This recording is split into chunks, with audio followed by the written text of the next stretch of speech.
Hello, Legion. This is Hadrian. Thank you for being here. Let's play some more Subnautica in our Locker's Call series. So this is really exciting. In the last episode, we finally and quickly built a Cyclops. I really attribute that to the fact that I found so many stalker teeth earlier in the series, and you remember why I was so excited about that, and now you might know a little bit more about why. So this is the reason it's exciting, is that this new update, the silent running update, is dedicated to actually improving the gameplay of the Cyclops and making the Cyclops more vulnerable, and yet at the same time, as I believe I said a few episodes ago, more robust. So it's less invulnerable, more robust, and I say less invulnerable because the Cyclops was notoriously invincible when you would bump it against various things. So I'm very excited to see how this goes. Let me take about 30 to 45 seconds to make a quick few channel-related notes. Number one, I'm very excited to say that this is the first time I am sitting down for a multi-episode, non-rushed,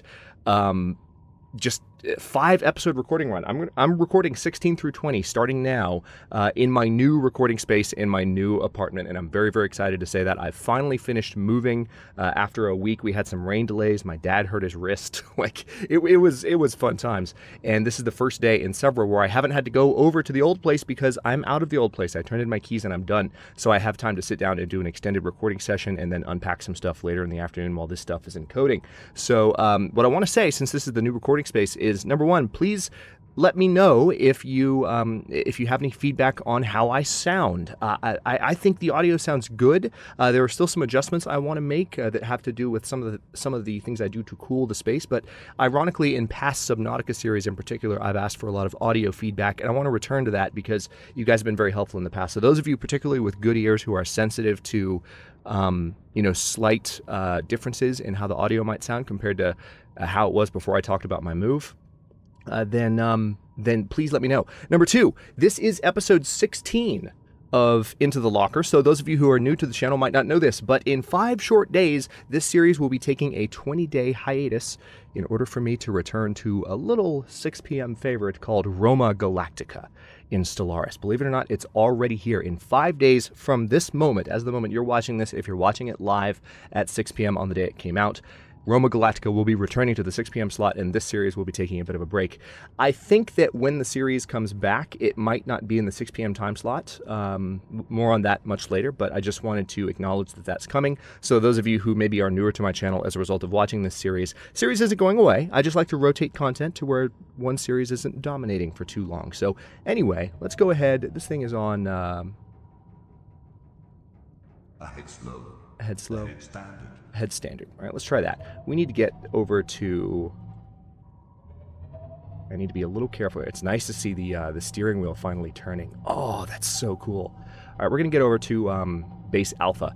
One of the reasons... Actually, you know what? We're in the safe shallows. As long as I'm confident I'm not going to hit anything.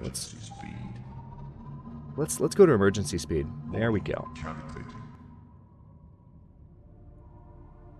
Alright, so I guess that means I'm generating lots of noise. So this is a noise meter. Interesting. So yeah, as long as I'm in the area, before I actually go out to meet the Sunbeam, which is in about 13 minutes, as you can see, one of the things I would like to spend some time doing is just making sure I have some beacons. I might also build a locker on board the Cyclops. I had someone comment on Survival School in Subnautica today, which is my first Survival School series. I think ultimately the Long Dark Survival School will end up being more popular than that one. But I had someone comment asking me why don't I build more stuff on the Cyclops, and it's a perfectly good question. So that's one thing that I want to focus on a little bit before we do too much exploring like I talked about at the end of the last episode.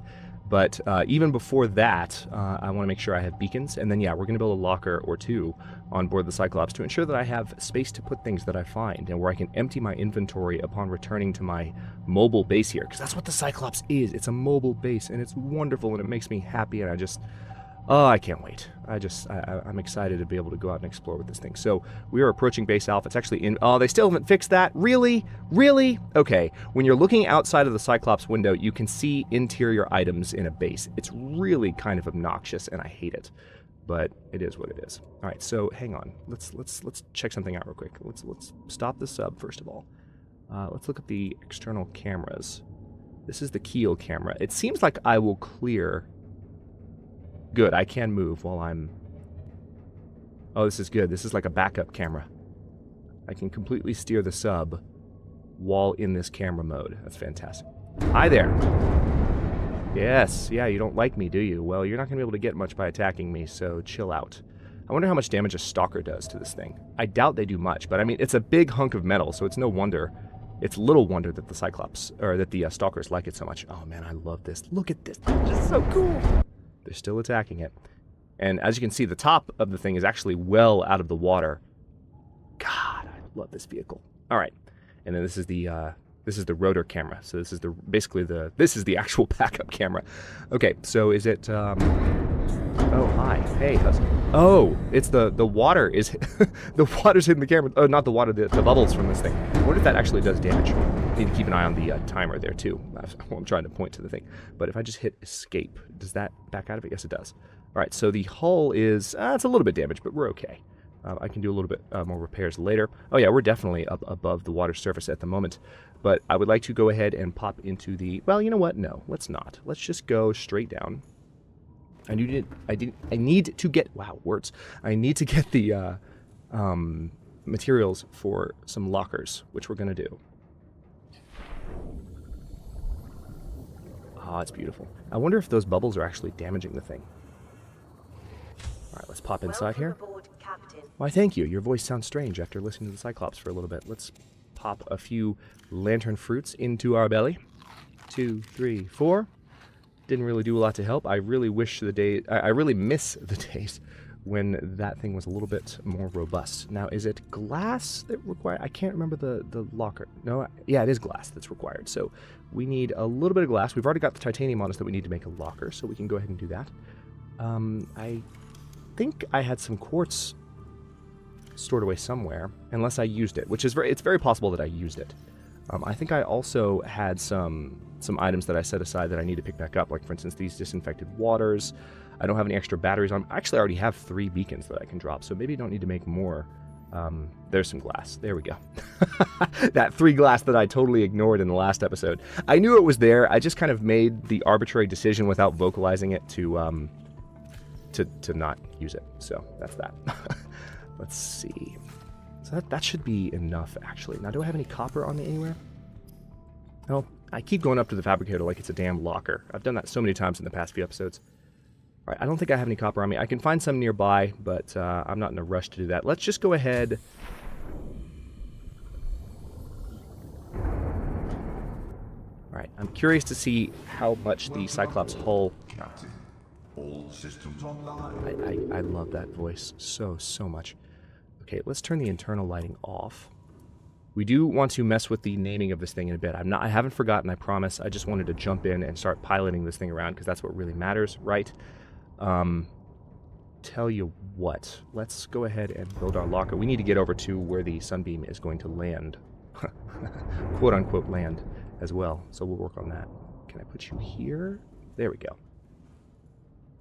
Okay, looks like it might be a little bit easier to get something there. So why not? That's actually a pretty good spot for a locker, if I do say so myself. Alright, so there's one of those right up against the wall. Perfect. More or less against the wall anyway.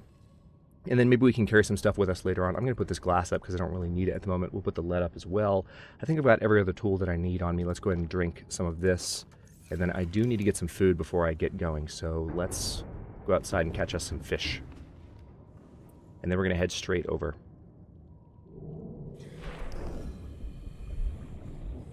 You know what? Come here. I didn't even need the... Didn't even need a propulsion cannon for that guy. Gary Fish, you, come here. Oh, boomerang. There we go. That's what I wanted. All right, let's step into the base really quickly and cook that Gary Fish so that I'm not hungry when I get over there. What happened to my health? Why is my health low? Do I have a med kit on me? I should probably grab one before I leave. I know there's still a few communications-related things I need to build in my base. There's actually a lot I need to build in my base that I haven't yet. I've been kind of all over the place because I wanted to get some of the essentials in place in these first 20 episodes, so... Let's see. Where's my... Yeah, I need to cook the Gary Fish, and then we need to get going. We're starting to push it a little bit with time. Let's see. Cooked food. Let's go ahead and cook the bladderfish, too. I don't need the water from the bladderfish right now. I'd rather eat the bladderfish. So we caught a couple, actually. So we'll cook it, and then we'll cook the Gary Fish. So if you didn't know that, you can actually cook the bladderfish.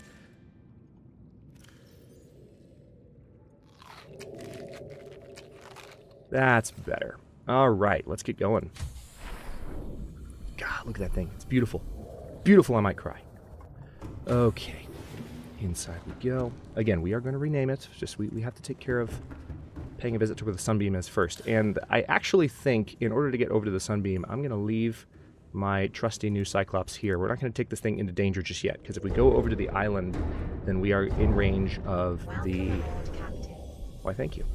Oh yeah, that's right. The Cyclops recharges the Seamoth at the expense of its own batteries. So that is something you have to keep in mind. All right, we're going to head back over to the Sunbeam landing site. Again, I don't... Oh, hi. Sorry. You swam right into my view there. That was kind of like when you have your lights on in an area. Like, I live in the southeast, so like... particularly in the summer, there's a lot of bugs at night. And when you have your headlights on, like that peeper doing that and I didn't even have my headlights on either. But anyway, yeah, I would prefer to have my Seamoth do this, I think, for obvious reasons. There's lots of Reapers in the area. There's other creatures that I don't necessarily want to provoke with my big... attention-grabbing sub. We could set it to silent running and not be detected, which is nice and slow, but I'm not going to do that just yet. I'd rather dedicate these next few moments to seeing what happens with the Sunbeam.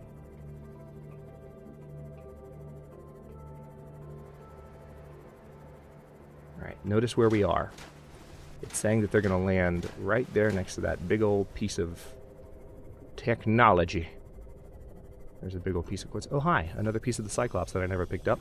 I think that's an actual engine component. So just goes to show you, this is where you can find the engine components when you're looking for them. There's another one too. So I could get some titanium while I'm out here if I wanted to. Let's go ahead and get this thing close to the beach, but not on the beach. Nope. See? Yeah, I don't want to wedge this thing up on land. I don't mind the headlights staying on. That's actually kind of nice, being able to see stuff.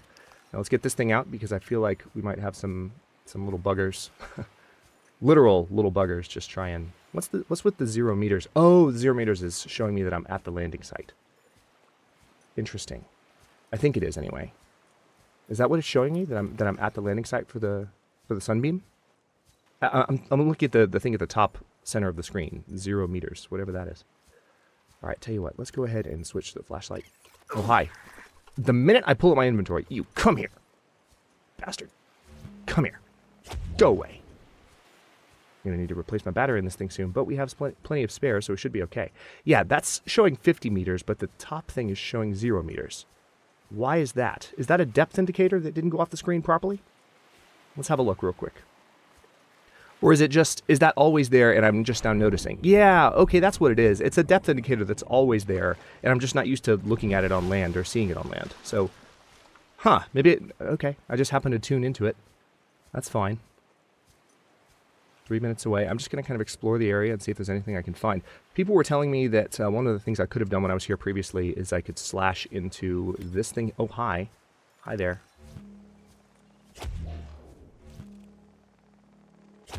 Bye-bye. Let's see if I slash into this guy. The Bulbo tree. Bulbo tree samples. Oh, that's nice. Okay.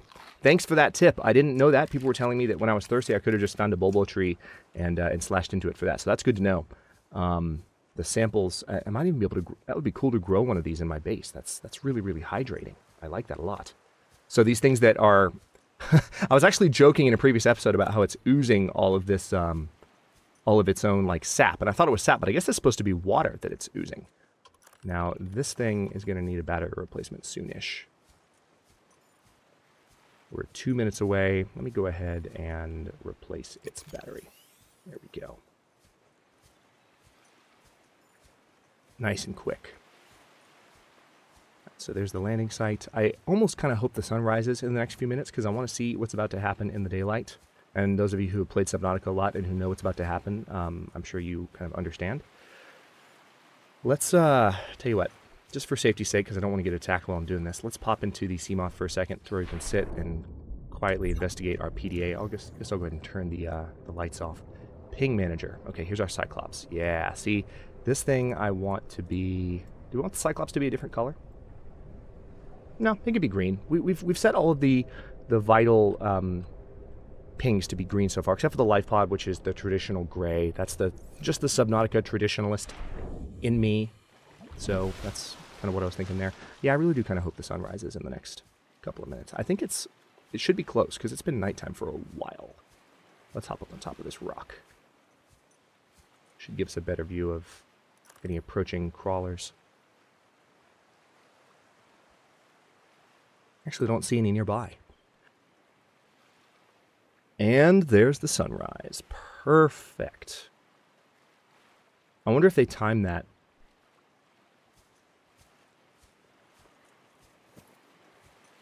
To where it happens with the sunrise.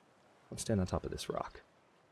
No reason. I'm not standing watching this particular thing while we're waiting for the sunbeam to land right there for any reason at all. Why would you think that? That's where it's going to land. Why would you? And furthermore, like, what made them think that this was... I mean, I'm not even saying anything's going to happen. But why would you choose to land next to the giant alien tower that you don't know? Oh, hi. We need to investigate that in a minute. I had someone comment. I don't normally comment on negative comments, and I don't mean this in a snarky or, like, adversarial way. I thought it was genuinely funny. I had someone comment on a City Skylines video saying every time I said, oh, hello, it annoyed the crap out of them. And I'm like, well, then don't watch the channel, because I say that a lot. At least right now I do. I say, oh, hi, or oh, hello, right now. And that's just, it's you know, every YouTuber, I think, has momentary, oh, hi. See what I just did there? Every YouTuber has kind of momentary quirks. That is definitely a gun, if you weren't able to notice before. So this is very, very likely the thing that caused the aurora to fall. Ooh, I like the music. Attention, patching in a local broadcast from the Sunbeam. I don't believe it. There's someone down there. Aurora, survivor. We have your PDA signature. I don't know how you walked away from that wreck, let alone survived since then. But we'll be happy to bring you on board and hightail back to Federation space. Stand back. We're approaching the landing site now. Breaking atmosphere in 5, 4, 3... What is that? No, the red spike. The giant thing that you chose to land right next to. Idiot. Why would you do that? That's just all kinds of stupid. Alright, now the question is, does anything fall that we can... Oh, look, and an eclipse happens. Oh, that's perfect timing. Is that programmed? Does that always happen? Or is that just the most serendipitous eclipse in the history of eclipses? Look at that. That's got to be programmed. That's got to be, because it makes the flare... That makes the flame just light up. If it's not, we got really lucky there. Okay, so Sunbeam's dead. Yeah, I knew that was going to happen. I knew that was the thing that was going to do it, and that's I try not to spoil too much in advance for those of you who are watching this, independent of... I wonder if there's any wreckage now. It makes me want to go out into the ocean and find stuff. But yeah, it looks like there's a basalt outcrop. Oh, hi, hello, hi, leave me alone. Leave me alone, you little bastard. Go away. I love that thing so much. Okay, that's the tower righting itself again. Okay, so that's done. Got some more silver. Any more basalt in the area? Actually, that's not... Oh, lithium. Nice! I'll get some lithium while I'm here. Just want to look out for any reapers in the area. There's definitely stuff to explore here, and I want to. I might do it in this part of the series, or I might do it in the second part of the series where we can dedicate more time to it. I kind of want to spend the remaining episodes of this exploring the existing biomes and to see kind of what's changed. Oh, there's a Reginald. Let's grab a Reginald while we can. Come here.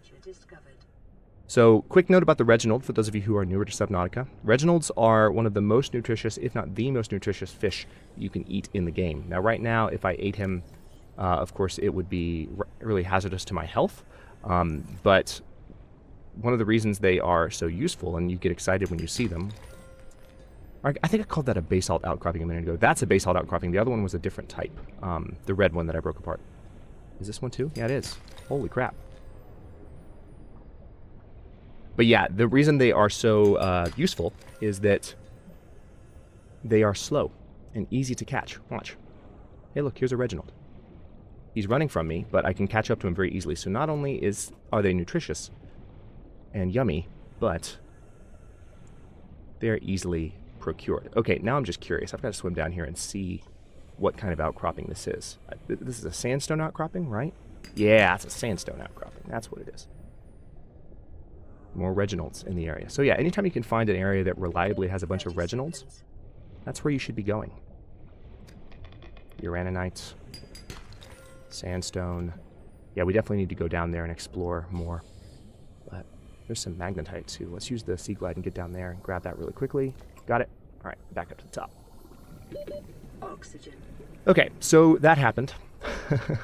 Now that we don't have that timer pressing us anymore to be in a particular location, let's head back to the Seamoth and get back to our Cyclops. So rescue has just been shot to hell, literally. Our chances of rescue, rather.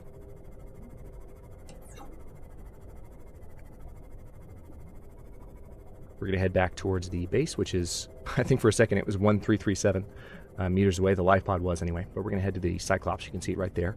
There's a lot of beacons in that general direction, so they're kind of all getting meshed together a little bit. You know, now that we have the Cyclops, we can dive down and get to Second Officer Keen's last broadcast location pretty easily, I think. I think that's what I might do with the remainder of this episode. Then again, we only have a few minutes left, so... See, that's the other thing. Now that I've got this new... speaking of new recording spaces, my headset just hit the mic. Sorry about that. Now that I've got this new recording space set up, yeah, I have the microphone in a different orientation to my head, so I'm getting used to my range of motion. But now that I've got this set up, it should be a little bit easier for me to do... Haven't I already been here? I think I've already been here, so I need to get rid of this signal. Yeah, I've already been here. Yeah, let's take care of that. Oh, hi. Let's go back. Now I'm going to hear myself say that every time I say it, but anyway. Now I forgot the other sentence that was in the middle of my mind, or that I was in the middle of. Let's see. All right, there's the Cyclops. We can go ahead and park the Seamoth underneath.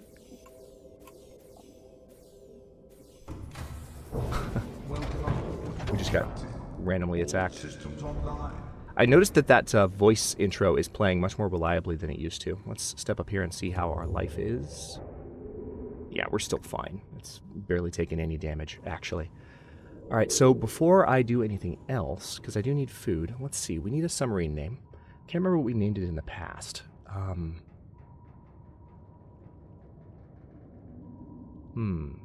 I know our two names were, I think for the submarine, submarine and the Seamoth were the Intrepid and the Dauntless. So I'm gonna go with Dauntless again, just because I love that name. No. There's two S's. Game. Thank you. All right, the submarine base color. I think we'll leave it at white, but then the stripes. Now, stripe 1 and stripe 2. I'm not quite sure what those are. So let's take a moment to look outside. And actually, let's see, if we step up to the pilot interface, we can then look at the Seamoth using the cameras. All right, so stripe 1 is the big stripe on the front and on the back. And then stripe 2 is the accent, is kind of the gold. And I kind of like the gold staying as is. But I would like stripe 1 to be as it was before. Now, was it escape that backs out of that? Yes, it is. Or maybe it was E. Hang on, maybe it's E. That might be the way to do it. Yeah, it's E. All right, escape still does it, but E does it much more smoothly. Okay, so let's step over here. And for stripe 1, first of all, this is kind of your brightness. Let's try and get a nice Hadrian purple, as the color is affectionately called by those of us who have been here for a while. I didn't coin that. Like, obviously I go for my logo being a certain color for that royal Roman look, but that's pretty close, I think. We can make it deeper too. Needs to have maybe a little bit more blue. No, that looks like it might be a little bit too blue.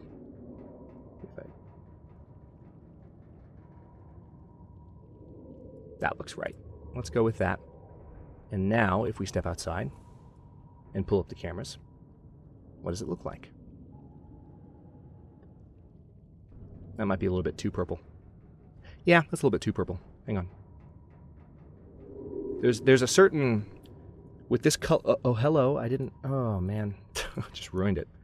I thought you had to step up and click on this first before you could actually interact with it. So there's a certain... Why am I getting closer to this thing? This is weird. So this needs to be down towards the bottom, I think. Something more like that. There's a certain darkness to that core color. That's better. I think we'll go with that. I might tweak it later on, but yeah, it's nice.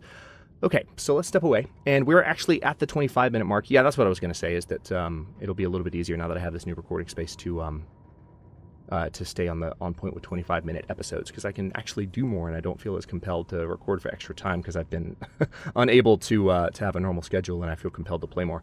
So I'm going to go ahead and cut this one here, and in the next one we are going to head out to Second Officer Keen's last broadcast location and start exploring there, as well as just use the beacons that we have. I'll probably build a few more beacons before I leave here, so next episode we'll start with that. We'll use the beacons that we have to label some new locations and start looking for new spots where we can find additional blueprints to expand our base. I would like to have a moon pool before the end of the first 20 episodes of this series, for instance. So I'm going to work on that in the next episode or two as well, once we've found some additional biomes. So thanks for watching. If you enjoyed this one, don't forget to like the video and subscribe to follow along. New episodes are coming out every day at 6 p.m. Eastern Time. Comments are always welcome. Let me know what you think, and I'll see you next time.